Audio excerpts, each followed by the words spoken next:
শুভ দুপুর বন্ধুরা, নিয়ে আসলাম নতুন একটা ব্লগ নতুন দিনের জন্য। তো মোটামুটি বৃষ্টি হচ্ছিল আজকে। তো বৃষ্টিতে যে খিচুড়ি খেতে হবে এরকমই কোনো কথা না, খিচুড়ি ছাড়া অনেক কিছুই খাওয়া যায়। তো দেখা যাক আজকে কি করি। চলে এসো, চলো রান্নাঘরে দেখা যাক প্রথমে কি করি।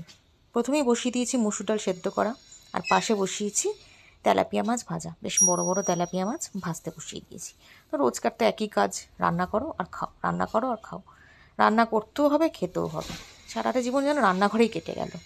যাই হোক, এরপরে চলে গেল শুকনো লঙ্কা আর সর্ষে ফোড়ন দিয়ে আমার টক ডাল, সাথে কাঁচা আম দিয়ে তৈরি হবে আজকে টক ডাল। কেন জানি না মনটা করলো টক ডালটা খেতে।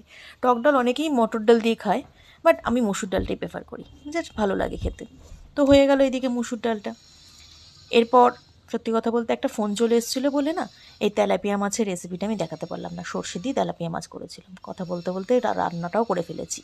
তো যাই হোক, তারপর বসিয়ে দিয়েছি ভাত। ভাত বসিয়ে তো আমার প্রচুর যাবতীয় কাজ থাকে। সাইডে বসিয়ে দিলাম আলু কাটবো, আলু কেটে আলু ভাজা, আর সাথে কুমড়ো ভাজা। আজকের জন্য এটাই, আর কিছু করিনি। আর